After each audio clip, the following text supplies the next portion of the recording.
Hello everyone, welcome back to our channel. So how are you doing all? Hope you all are doing very well and we are back with your rapid revision videos class 12th business studies. Previously we have discussed about chapter number 11 that is marketing management. हमने उसमें अपने 4 P's marketing mix के 4 P's के बारे में discuss किया था that is product, price, place and promotion. तो जहां पर हमने इन 4 P's के बारे में डिस्कस करा था, आज हम एक क्विक ओवरव्यू लेने वाले हैं अबाउट मेजर प्रोडक्ट डिसीजंस।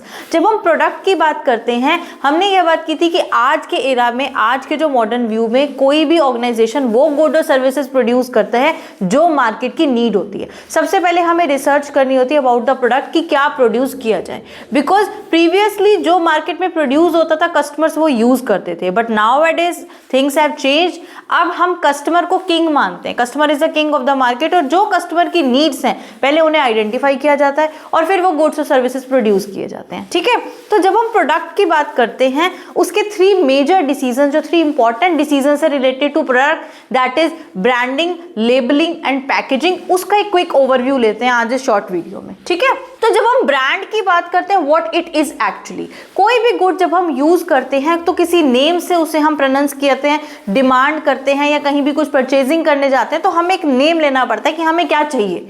ठीक है, अगर हम नेम की बात करें तो there is difference between generic name and brand name. Generic is common name जो सब यूज करते हैं, जैसे हम कहते हैं कार, हमने कहा टूथपेस्ट, हम कार कह रहे हैं या टूथपेस्ट कह रहे हैं तो वो कोई भी हो सकता है, but brand name is a name that give different identification to that product कि हमें BMW कार चाहिए या फिर हमें होंडा सिटी चाहिए। तो brand name give the special और different identification to that product कि वो कौन सी कंपनी का है, क्या उसकी स्पेशलिटी है, क्या उसकी प्राइस रेंज है, एवरीथिंग अबाउट दैट प्रोडक्ट। ठीक है, तो किसी भी ऑर्गेनाइजेशन को अगर अपनी सेल्स को प्रमोट करनी है, जो हमारे कस्टमर्स हैं उन्हें इंफॉर्मेशन प्रोवाइड करनी है, उनका इंटरेस्ट अपनी तरफ क्रिएट करना है, उन्हें मार्केट कैप्चर करनी है, तो they should give a special name to their product that will be called brand name. ठीक है, brand name is the name that can be spoken, जो हम बोल करके कहते हैं कि हमें BMW कार चाहिए, हमें कोलगेट टूथपेस्ट चाहिए। ठीक है, बट नेम के साथ हम कहते हैं उसका एक लोगो भी होता है, जो साइन होता है, जैसे नाइकी का अलग होता है, एडिडास का अलग होता है, हर ब्रांड का अपना एक लोगो होता है, एक मार्क होता है। ठीक है, तो जब हम ब्रांड की बात करते हैं, brand, brand name, brand label, branding, ये सारी टर्म्स कहीं ना कहीं थोड़ा डिफरेंशिएट करती हैं कि उस प्रोडक्ट को नाम क्या दिया हमने। ठीक है, उस प्रोडक्ट की इमेज कैसी है, उस प्रोडक्ट की हम किस तरीके से आइडेंटिफिकेशन करें, इक्विटी की वो क्या शो कर रहा है। ठीक है, लॉयलिटी हम बिल्डअप करते हैं, वो प्रोडक्ट दूसरों से अलग बन रहा है, उसकी लॉयलिटी की बात हो रही है कि हम उस नाम से अपनी पहचान बनाते हैं।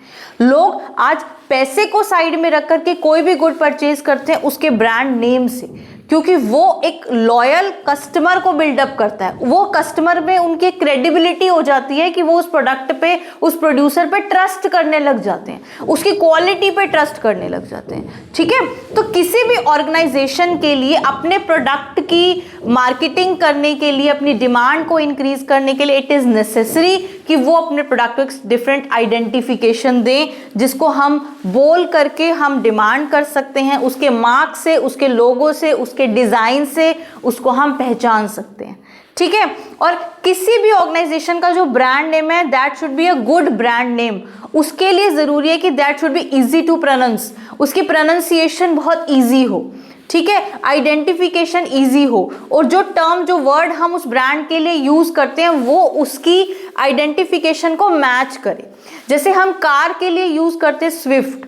Y Swift for a car? क्योंकि स्विफ्ट मीन्स क्या होता है, फास्ट, और कार को वो चीज रिप्रेजेंट करती है। ठीक है, तो brand name should be suggestible, वो उससे रिलेटेड सजेशन दे।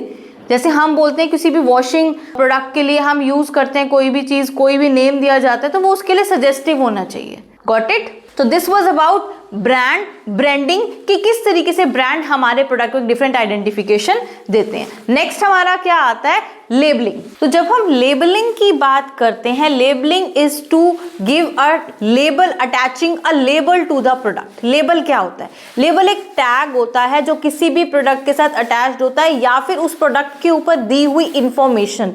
लेबल एक इंफॉर्मेटिव पार्ट होता है उस गुड का, जिस पर उससे रिलेटेड सारी इंफॉर्मेशन गिवन होती है कि उसमें कितने न्यूट्रिएंट्स न्यूट्रिशंस हैं, क्या उसके इंग्रेडिएंट्स हैं, उसकी क्वालिटी कि वो वेज है नॉन वेज है, वो सर्टिफाइड है या नहीं है, फूड प्रोडक्ट है इलेक्ट्रिकल प्रोडक्ट है, उसके अपने मार्क्स होते हैं, उसके ऊपर उसकी प्राइसिंग इंफॉर्मेशन होती है, वार्निंग्स भी गिवन होती हैं कि ये किड्स के लिए नहीं है या ये फीमेल के लिए नहीं है, हजार्डस गुड है, हेल्थ हजार्ड है, किसी भी तरीके की information related to a particular product is provided through the label. तो लेबल एक इंफॉर्मेटिव पार्ट होता है गुड का, जिसकी डिजाइनिंग बहुत कॉशियसली की जाती है, बहुत ध्यान में रख के की जाती है, क्योंकि किसी भी प्रोडक्ट के लिए अगर वो लॉयलिटी बिल्डअप करना चाहता है, क्रेडिबिलिटी बिल्डअप करना चाहता है, कस्टमर की अपनी एक इमेज डेवलप करना चाहता है, तो उसे अपने लेबल पार्ट पे भी फोकस करना होगा। That should give complete information to the user कि किसी भी तरीके से वो उसको हार्म ना करे। देखिए ये कहीं ना कहीं हमारी एक रिस्पॉन्सिबिलिटी है कि हम अपने कंज्यूमर को पूरी इंफॉर्मेशन प्रोवाइड करें, but any organization is bound by some legal laws, rules and regulation. ठीक है, ये रूल्स रेगुलेशंस भी हमें बाउंड करते हैं कि हम अपने प्रोडक्ट से रिलेटेड पूरी इंफॉर्मेशन उस लेबल पे मेंशन करें, उसकी डेट ऑफ मैन्युफैक्चरिंग, उसकी एक्सपायरी डेट, ओपनिंग के बाद कितने दिन तक यूज की जाती है, प्राइस, कौन सी स्टेट में है, क्या क्वांटिटी है, everything related to that product should be mentioned on that label. ठीक है, तो जब हम लेबल की बात करते हैं, I will give you one example to understand it more clearly और इजीली। आप जब भी कोई प्रोडक्ट परचेज करते हो, सपोज आपने किसी ब्रांडेड शोरूम से अपने लिए एक शर्ट परचेज की या कुछ भी परचेज किया, समटाइम्स आप क्या देखते हो कि उसके साथ एक थ्रेड के अंदर लेबल होता है। लेबल में आपके पास ना 3-4 स्लिप होती हैं, किसी में 1 स्लिप होती है, किसी में 2 स्लिप होती है। वो क्या डिफरेंस होता है? देखो कई बार क्या होता है, वो लेबल होता है, एक होता है ब्रांड लेबल जिसपे सिर्फ उसका ब्रांड मार्क होता है जो उसको डिफाइन करता है कि ये इस कंपनी का है। ठीक है, एक होता है इंफॉर्मेटिव लेबल, उसमें क्या होता है, उससे रिलेटेड सारी इंफॉर्मेशन गिवन है कि वो मैन्युफैक्चर कब हुआ, उसकी साइज क्या है, प्राइस क्या है, उसका मटेरियल क्या है, किस तरीके से यूज किया जाएगा, उसकी वॉशिंग इंस्ट्रक्शंस हैं। तो इस तरीके से लेबल क्या है, वो आपके प्रोडक्ट के साथ अटैच्ड एक स्लिप है जो उसको डिफाइन करती है, उसकी सारी बेसिकली क्वालिटीज, उसके यूजेज इंस्ट्रक्शंस, उसके composition, everything related to that product is mentioned on the label. That's why it play a very important role in product identification. Its distinctiveness, उसको अलग बनाने में बहुत यूजफुल होती है। ठीक है, और थर्ड हमारा आता है packaging. Packaging refers to the outer covering of a product. वो डिफरेंट लेवल्स पे होती है। ठीक है, पैकेज मींस कि प्रोडक्ट को किस तरीके से यूजफुल बनाया जाएगा, उस आउटर कवरिंग डिजाइन की जाएगी, दैट इज प्रोडक्ट पैकेज। ठीक है, और packaging is the process of designing a package कि वो प्रोडक्ट का जो आउटर कवरिंग है वो कैसी होनी चाहिए। फॉर एग्जाम्पल, हम टूथपेस्ट यूज करते हैं, या हम चाय पत्ती परचेज करते हैं, या हम ऑयल लेकर के आते हैं, तो आपने देखा कि सबकी पैकेजिंग डिफरेंट होती है। टूथपेस्ट की पैकेजिंग और एक ऑयल की बॉटल की पैकेजिंग डिफरेंट क्यों होती है? क्योंकि उनकी कंसिस्टेंसी डिफरेंट है। टूथपेस्ट हम ब्रश पे अगर हमें पेस्ट लगाना है तो that should be in tube, कि हम इजीली उसको प्रेस करते हैं और अप्लाई कर लेते हैं। अगर वो भी एक कंटेनर में आएगा तो क्या हम स्पून से टूथपेस्ट निकालेंगे या ब्रश से? तो हम उसकी यूजेज के अकॉर्डिंग उसकी जो पैकेजिंग होती है उसको डिजाइन करते हैं। ठीक है, उसका जो पैकेज होता है, जो आउटर कवरिंग है, जो प्रोटेक्टिव लेयर है, उसको यूजर फ्रेंडली बनाया जाता है।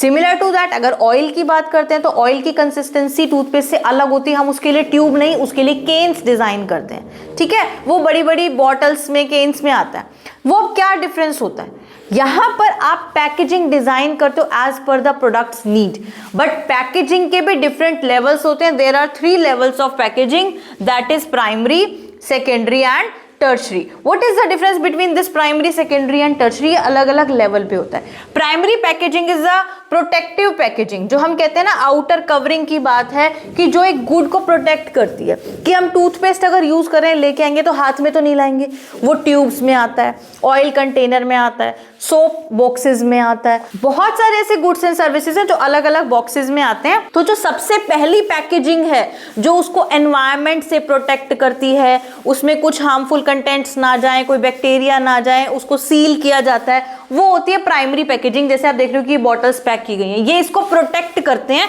एनवायरनमेंट से, इसको कोई हार्म ना हो। उसके बाद आती है सेकेंडरी पैकेजिंग। सेकेंडरी मतलब कि अगर किसी शॉपकीपर को कोई गुड्स लेकर के आने हैं, वो अगर टूथपेस्ट की हम कंज्यूमर तो एक एक ट्यूब लेकर के आते हैं, लेकिन शॉपकीपर जब परचेज करता है तो वो बल्क में परचेज करता है। तो सबसे पहले वो जो गुड है वो उस ट्यूब में प्रोटेक्ट किया गया, उसके बाद उस ट्यूब को एक कार्डबोर्ड बॉक्स में डाला जाता है। क्यों? क्योंकि अगर ट्यूब पे कहीं कट लग गया, ट्रांजिट में कहीं उसके ऊपर कोई प्रेशर आ गया, वो बर्स्ट आउट हो सकती है, वो लीक कर सकती है, डिफरेंट टाइप ऑफ गुड्स होते हैं। तो प्राइमरी तो उसकी आउटर कवरिंग उसको प्रोटेक्ट करती है, सेकेंडरी जो उस प्रोटेक्टेड गुड्स को किसी बॉक्स में डाला जाता है ताकि वो गुड जो है वो सेफ रहे, यूजेज हो, ताकि हम उसको इजीली ट्रांसपोर्ट कर सकें। ठीक है, अब जो कार्डबोर्ड बॉक्सेस हैं जिनके अंदर उन्हें पैक किया जाता है, उन्हें ट्रांसपोर्ट करने के लिए बड़े कंटेनर्स में, कार्टून्स में पैक किया जाता है, जहां पर 100 ऑफ ट्यूब्स वो जो कार्डबोर्ड बॉक्सेस है वो पैक किए जाएंगे, जो उसके ट्रांसमिशन के लिए, उसको एक प्लेस से दूसरी प्लेस पे ट्रांसपोर्ट करने के लिए यूज किए जाएंगे। उसे हम बोलते हैं टर्शरी पैकेजिंग, जो हमारी सर्विस के रिलेटेड होता है कि अब हम उसको ट्रांसपोर्ट कर रहे हैं from the place of production to the place of consumption, की कोई शॉपकीपर है, होलसेलर है, कोई भी परचेज कर रहा है, तो वो उसकी थर्ड लेवल पैकेजिंग आ जाती है। तो किसी भी गुड का जो पैकेज होता है वो उसके लिए बहुत इंपॉर्टेंट रोल प्ले करता है, क्योंकि जो आपकी आउटर कवरिंग है, जैसे मैंने बोला कि टूथपेस्ट के बाहर जो कार्डबोर्ड बॉक्स होता है जिसके अंदर उसको डाला जाता है, वो उसको प्रोटेक्ट भी करता है, उससे रिलेटेड सारी इंफॉर्मेशन भी प्रोवाइड करता है, उससे हम उसको कन्वीनियंटली मूव कर सकते हैं from one place to another. और जब हम पैकेजिंग की बात करते हैं, ये एक प्रमोशनल टूल की तरह भी हमारे लिए वर्क करता है। हम किसी भी शॉप पे कुछ गुड परचेज करने जाते हैं तो हम उसके पैकेजिंग से बहुत अट्रैक्ट होते हैं। स्पेशली किड्स की अगर बात करें, कोई कलरफुल पैकेज है, कोई गुड है, उसको देखते ही बच्चा कहता है मुझे तो ये चाहिए, उसके ऊपर क्या प्रिंट किया गया है, किस तरीके का उसका लेबल डिजाइन किया गया है, उसके ऊपर जो इमेजेस यूज की जाती हैं, वो उसके लिए एक प्रमोशनल टूल की तरह वर्क करता है। तो किसी भी प्रोडक्ट के लिए अगर हम मार्केट में चाहते हैं कि उस प्रोडक्ट की ब्रांड इमेज अच्छी हो, उस प्रोडक्ट की सेल अच्छी हो, उसका ज्यादा प्रमोशन करना है, तो we should focus on these 3 important decision, that is branding, packaging and labelling, क्योंकि ये किसी भी प्रोडक्ट की ग्रोथ के लिए, उसकी मार्केट कैप्चरिंग के लिए बहुत इंपॉर्टेंट रोल प्ले करता है।